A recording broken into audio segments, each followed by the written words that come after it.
सभी दर्शकों को मेरा सादर नमस्कार, प्रणाम, जय हिंद। मैं राजेंद्र करनाल। आज हम जो है गोतित राजेश पाल जी के पास पहुंचे हैं और हम उनसे बातचीत करेंगे। ज्योतिष विद्या से संबंधित कुछ जानकारियां लेने का प्रयास करेंगे और श्रोताओं को उस संबंध में बताएंगे कि ज्योतिष विद्या का कहां तक अमल सही होता है या नहीं होता है, क्या उनकी शिक्षा है और किस तरीके से हम लोगों को ग्रहण करनी चाहिए। राजेश पाल जी नमस्कार। नमस्कार, सभी दर्शकों को मेरा प्रेम भरा नमस्कार। मेरा भी सादर नमस्कार साथियों। बहुत बहुत धन्यवाद। राजेश पाल जी, ये बताएं कि लोग जो है ज्योतिष विद्या पे काफ़ी विश्वास करके ज्योतिषों के पास पहुंचते हैं, लेकिन उसके बावजूद भी जब वे ज्योतिषों के पास पहुंचते हैं तो उसका असर जो है जो श्रोतागण होते हैं उन पर पूरी तरीके से क्यों नहीं होता है। देखिएगा, इसके कई चीज़ें हैं। मैं यही कहना चाहूँगा आपको, सभी दर्शकों को आपके माध्यम से बताना चाहता हूँ कि ज्योतिष गलत नहीं है। हम ज्योतिष जो हैं आचार्य अपने चंद लालच में या अपनी कुछ गलतियों पे पढ़ कर ना न पढ़ करके ना एजुकेशन ले करके यदि हम उपाय बताने शुरू कर दें। देखिएगा, आज ज्योतिष का इतना बुरा हाल है कि सड़कों पर ज्योतिष हो रही है।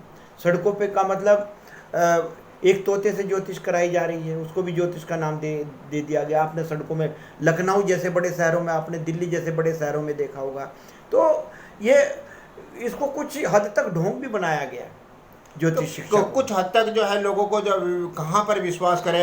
यदि हर आदमी से आप ये कह रहे हैं कि कुछ लोगों ने ढोंग किया, तो ऐसे में कौन आदमी किस पर विश्वास करे और कौन सच्चा है कौन झूठा है, ये कैसे माना जाएगा। आज ज्योतिष के जो विद्वान हैं, विद्जन हैं, वो हैं, लेकिन बहुत कम मात्रा में है। इसका विरोध तो ज्योतिष के जो विद्वान हैं बनने के बाद में, जिस तरीके से अभी पढ़ने के बाद में अभी अवेयरनेस आई है, पढ़ने की तरफ लगे हैं ज्योतिष को भी।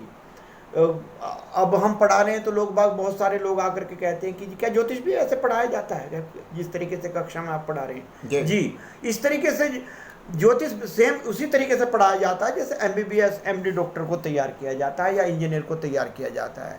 उसी तरीके से यदि हम शिक्षा दे करके ज्योतिष को, अपने शास्त्रों को पढ़ने के बाद में हम पूर्ण रूप से ज्योतिष करें तो 100% सत्यता पे पहुंचेंगे और आराम भी मिलेगा। जैसा आपने बताया, आराम उन्हीं का ही नहीं मिलता है कि जो सड़कों पे कर रहे हैं, सड़कों पे ज्योतिष कर रहे हैं, या अन्य किसी दूसरा माध्यम है, या कम पढ़े लिखे हैं नहीं है तो दूसरे से चंद पॉइंट ले लिए, चंद सूत्र लेकर के उसके ऊपर ज्योतिष कर रहे हैं। लेकिन आज तो जो भी ज्योतिष है वो ये कहता है कि जी मेरे से बड़ा ज्ञानी कोई नहीं है और मैं जो आपको अमल कर रहा हूँ, यदि आप उस पर विश्वास करके अमल करेंगे तो उसका आपको बाकायदा लाभ मिलेगा। लेकिन वो कई साल तक उसका प्रयास भी करते हैं, लेकिन उसके बावजूद भी उनको कोई फल नहीं मिलता है। फिर कहते हैं कि जी हमने जो आपको गुण बताए थे वो आपने उसको पूरा नहीं करा, तो कैसे माना, किस पर विश्वास करें। देखिएगा, जैसा कि आपने बताया राजेंद्र जी कि सभी अपने आप को विद्वान मान रहे हैं, तो उसका एक बहुत साधारण तरीका है।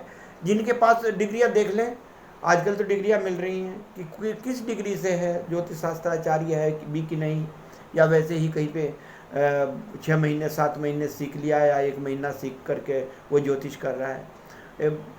ये कारोबार जो है, और ज्योतिष के जो विद्वान हैं, विद्जन हैं, थोड़ा ज्ञान लेकर के जो कर रहे हैं, मैं उनसे भी कहना चाहता हूँ कि वो भी पूर्ण रूप से ज्ञान लेकर के करेंगे तो बहुत अच्छा रहेगा, उनके लिए भी अच्छा रहेगा। क्योंकि ये विद्या जितना नेम और फेम देती है, ये डुबो भी देती है, गड्ढे में भी घुसा देती है ये विद्या, ये शिक्षा, और बहुत ऊपर भी उठा देती है। असली ज्योतिष की पहचान क्या है, आप ये बताएं। जब आप ज्योतिष करते हैं तो उसकी देखिए, डिग्री से कोई संबंध नहीं होता है। जो श्रोता होते हैं वो अपना जो है उसका फायदा चाहते हैं। तो ऐसे में असली ज्योतिष को किस तरीके से आप जो है ये बताएं कि ज्योतिष का इस मुद्दे से फायदा हो सकता है। देखिएगा, जो बिना निस्वार्थ भाव से ज्योतिष के उपाय बता रहे हैं, क्योंकि ज्योतिष एक ऐसा विषय है जिसके द्वारा हम भूतकाल, भविष्यकाल, वर्तमान काल देख सकते हैं। जी, क्योंकि ये पैसा नहीं मांगता है, ये पैसा नहीं मांगता है। जो बिना बात के बहुत बड़े बड़े उपाय करा रहे हैं, बहुत बड़े डरा करके उपाय करा रहे हैं, तो हर आदमी देख सकता है जो डरा करके उपाय करा रहा है वो ज्योतिष के उपाय नहीं हो सकते हैं। ज्योतिष कभी डराने के बारे में नहीं कहती है, ज्योतिष सिर्फ रास्ता बताती है, करती कुछ नहीं है, सिर्फ रास्ता बताती है। और जो बड़े बड़े ज़्यादा पैसे लेकर के आपको उपाय बताए जा रहे हैं, वो हो सकता है कि आराम भी ना करें, तो बिना बात में जो डरा करके उनको लोग अपने आराम से पहचान सकते हैं। अच्छा, कुछ लोग अशिक्षित भी होते हैं, वो चेहरा देख करके ही सब बातें बता देते हैं। कुछ लोग जो है वो विद्या करे होते हैं, ज्ञान भी होता है, लेकिन वो बातें नहीं बता पाते जो आम आदमी को पूछनी होती है। तो जब सारे सवाल तो वो श्रोतागण से ही पूछ लेते हैं, तो फिर उसमें ज्योतिष में कहाँ तक सच्चाई सही होती है कि वो सही रास्ता बता रहा है? देखिए, ज्योतिष सामुद्रिक ज्ञान ऐसा है, सामुद्रिक ज्योतिष ऐसी है कि हम जितनी भी रेखाएं हैं, हमारे हाथों पे रेखाएं दिखाई दे रही होंगी आपको, मस्तिष्क पे रेखाएं दिखाई दे रही होंगी, ये हाथों पे दिखाई दे रही होंगी। ये सारी जो रेखाएं हैं, कहीं जहाँ पर भी हमारे शरीर के अंदर मस्तिष्क पे कहीं भी ये रेखा है, तो रेखा भी ये ऐसे ही नहीं है, ये भी एक ज्योतिष का अंग है जो इनके देखने वाले होते हैं। आज भी सीख करके पढ़ करके जो देखने वाले, ऐसा नहीं है कि 4 रेखाओं के बारे में जानकारी होगी, 4 रेखाओं से हम पूरा भविष्य बता देंगे। हमें अपने हाथ की सभी रेखाओं का ज्ञान हमें होना चाहिए, बारीक बारीक रेखाओं का भी हमें ज्ञान होना चाहिए। तो कुछ 1-2 रेखाओं से, कोई 3 रेखाओं से, कोई 10 रेखाओं से, कोई 15 रेखाओं से, बस इतनी रेखाओं का ज्ञान करके और पूरी एक तरफा ज्ञान भी ना करके तुक्के मार देते हैं, और मस्तिष्क की रेखा देख करके पूर्ण ज्ञान होता नहीं है। तो वो भी एक हमें अच्छा, आदमी के, इंसान के बारे में ये कहा जाता है कि आदमी के हाथों में मस्तिष्क पे जो रेखाएं होती हैं, कुछ मस्तिष्क पे रेखाएं होती हैं और कुछ पैरों पे मस्तिष्क रेखाएं होती हैं, तो ये इन रेखाओं से भी आदमी का जीवन और भविष्य चलता है, क्या ये सही है? इन्हीं से चलता है। जैसा भविष्य में है, जैसा हम कर्म कर रहे हैं, तो ये रेखाएं रात रात में बदल जाती हैं। हस्त हाथ की है, पैर के तालू की रेखा है, मस्तिष्क की रेखा है। हम अपने कर्म से इन रेखाओं को बदल सकते हैं, उपाय करने के बाद इन रेखाओं को बदल सकते हैं किसी हद तक। तो जब ज्योतिष विद्या से बहुत सारे उपाय होते हैं, तो आदमी इस जीवन में दुखी क्यों है? पहले आप ये बताएं। देखिएगा, दुख और सुख ये अलग मैटर है। हम पूर्ण रूप से, क्योंकि यदि इस शिक्षा को हम पूर्ण रूप से प्रत्येक घर तक पहुंचा देते हैं, तो वास्तव में हम दुखी नहीं रहेंगे, एक सतयुग जैसा आनंद लेंगे। आज हम कलयुग के अंदर जी रहे हैं, हमें कल का नहीं पता कि क्या होने वाला है। हम संयमित नहीं, हमारा जीवन संयम से नहीं है, संयम नहीं है हमारे अंदर। हमारे अंदर एक लालसा भरी पड़ी है। ये हमारे अंदर थोड़ी देर के लिए शमशान घाट पे इंसान जाता है और ये करना शुरू करता है, मुझे भी यहीं आना है और ये है और वो है। बस 15 मिनट के बाद में, 15-20 मिनट के बाद में वहाँ से आते ही फिर उसी चाल पे चलने लगता है कि मुझे कभी नहीं जाना, मुझे हमेशा के लिए यहीं पे रहना है।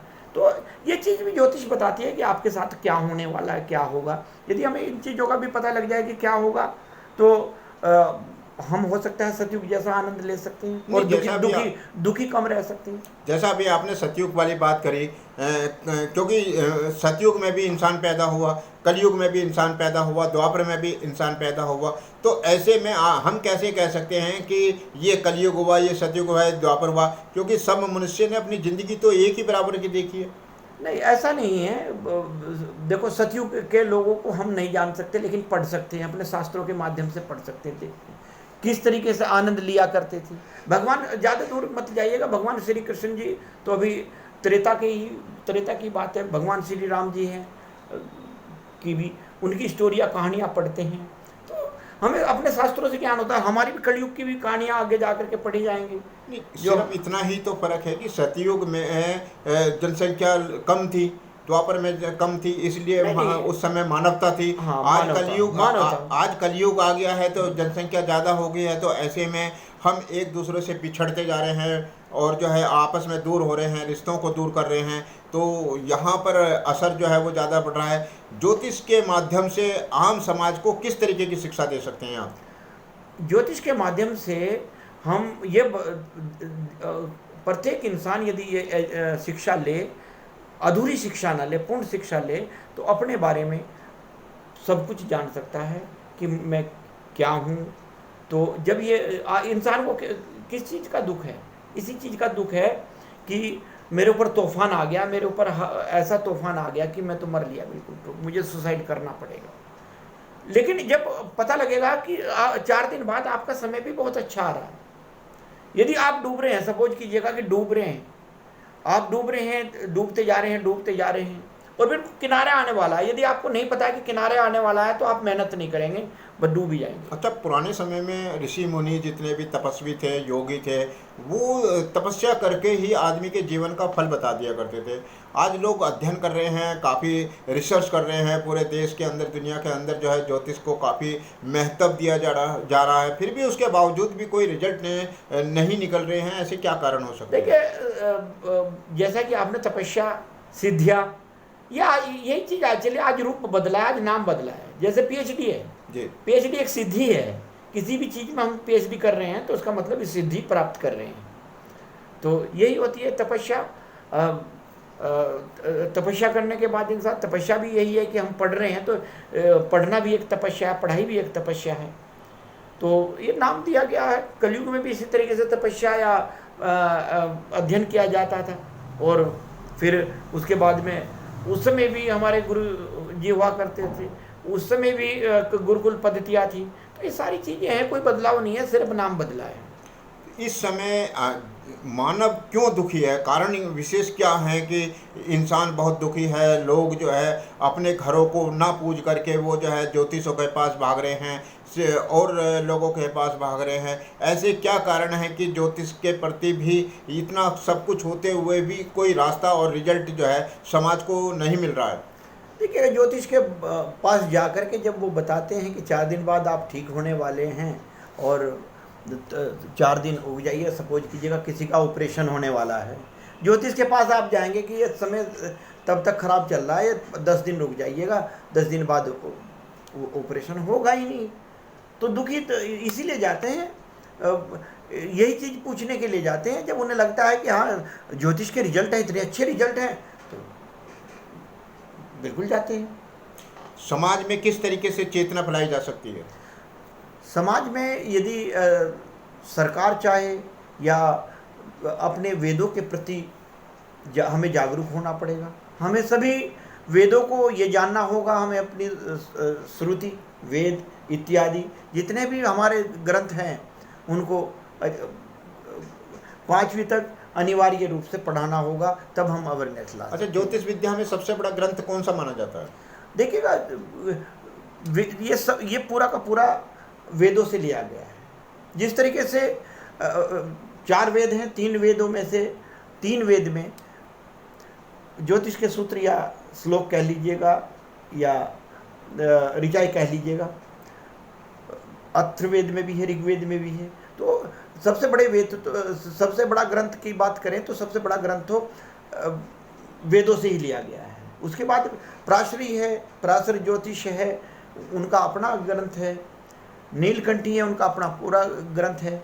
सैकड़ों किताबें आज मार्केट में हैं उस नाम से, यदि पुराने नाम से। वैसे समरांगन बुक है, संस्कृत में है टोटल, लेकिन ये सबसे प्राचीन राजा भोज के द्वारा लिखी गई थी। राजा भोज ने खुद इसको लिखा था, समरांगन पुस्तक। सबसे पहली जो प्रमाणित पुस्तक को हम लें तो समरांगन के नाम से पुस्तक आती है। अच्छा, कुछ लोग ये कहते हैं कि मन चंगा तो कटौती बिच गंगा जो है, और जो है वो कुछ लोग पूजा पाठ भी नहीं करते हैं, नास्तिक तरीके वो, लेकिन उनका अच्छा जीवन भी व्यतीत करता है। कुछ लोग ज्योतिष विद्या पर सुबह से शाम तक विश्वास करते हैं, उनका जीवन फिर भी दुखी रहता है। ऐसा क्या कारण हो सकते हैं? देखिए, कुछ पूर्व जन्म के कर्म होते हैं जो हमें यहाँ पर आकर के, इस जन्म में आकर के, वर्तमान जन्म में आकर के हमें सुखी रखते हैं। उन लोगों को आवश्यकता ही नहीं है किसी पूजा पाठ की। उन्होंने पिछले जन्म में ऐसे कर्म किए हुए हैं तो कम काम करके भी काम कार्य चल जाता है। कुछ लोगों ने ऐसे भद्दे कार्य किए हुए हैं पूर्व जन्म, या उनके दादा बाबा ने जो कर्म किए हुए हैं, जिस तरीके से हमारे तीसरी पीढ़ी से हमारे अंदर पितृदोष, ब्रह्महत्या का दोष, ये इत्यादि दोष आते हैं, ये दादा बाबा से आते हैं। तो हर तीसरी पीढ़ी के लिए साथ के साथ तो इनका रिजल्ट दिखाई नहीं देता। आपने किसी को ब्राह्मण को पूजा करते हुए पीट दिया है, या किसी को मन दुखा दिया, या गाय को पीट दिया, गाय को मार दिया, ये साथ के साथ तो दिखाई नहीं देता, तीसरी पीढ़ी में दिखाई देता है। अच्छा, जैसे अभी आपने कहा है कि दोष वाली बात आ गई है, तो आप ये बताएं कि प्रत्येक मनुष्य जानते हुए भी दोष का कारण क्यों बन रहा है? देखिएगा, अज्ञानतावश हम किसी का मन तोड़ना, ये भी एक दोष की कैटेगरी में आता है। सुबह से शाम तक पता नहीं कितने जाने अनजाने में कितने बुरे कर्म हो जाते हैं।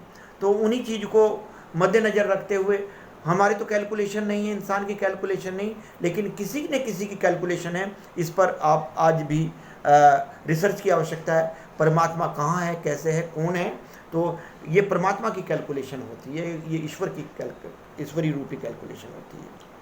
मेरा जो कि आप ज्योतिष के माध्यम से देखे जा सकते हैं। मेरा चलते चलते एक सवाल और है कि जैसे आप ज्योतिष हैं, ज्योतिष विद्या पे काफ़ी मेहनत की जाती है, पढ़ाई की जाती है, शिक्षा की जाती है, तो बिना फीस के लोगों को क्या वो ज्ञान नहीं बांटा जा सकता? देखिएगा, सभी को हम तो, हमारे जो संस्था है श्री एस्ट्रो वास्तु एवं ज्योतिष विद्यापीठ, बड़े सज्जन हैं, पंडित राजेंद्र शर्मा जी चेयरमैन हैं। हमारी संस्था तो अभी फ्री ऑफ कॉस्ट कराने की भी उसमें है कि लेकिन फिर भी आज कलयुग के अंदर हर स्थान पर, क्योंकि बिना फीस लिए सुविधा नहीं दी जा सकती है। पंखे की, बिजली की भी सुविधा है, मकान की भी सुविधा है, सारी चीज़ें किराए पे भी लेनी होगी, या शिक्षकों की भी सुविधा है। लेकिन इतना ज़रूर है कि बहुत सारे लोग हैं कि जो हम भी हैं उनमें से ही, कि बहुत कम फीस लेने के बाद में ज्योतिष कराने का प्रयत्न कर रहे हैं। तो ये, लेकिन आपने कहा कि बिल्कुल ही फीस ना ली जाए, एक तो हमने देखा है, नहीं, मैंने ऐसा हमने एक तो देखा है आज की तारीख में, जो छात्र कलयुग के अंदर फीस नहीं देता है वो पढ़ता भी नहीं है, उसके अंदर लापरवाही कूट करके मर जाती है। वो ऐसे हमने बहुत पढ़ाने का प्रयत्न किया ब्राह्मण के बच्चों को, तो आगे बढ़ नहीं पाए। आपकी बात बिल्कुल सही है। देखिए, ये थे हमारे बीच में राजेश पाल जी, जिनसे हम बातचीत कर रहे थे। ज्योतिष विद्या से संबंधित बहुत सारी जानकारी इन्होंने दी। सभी दर्शकों को मेरा सादर नमस्कार, प्रणाम, जय हिंद, जय भारत। सभी को गोचित राजेश पाल का पुनः नमस्कार।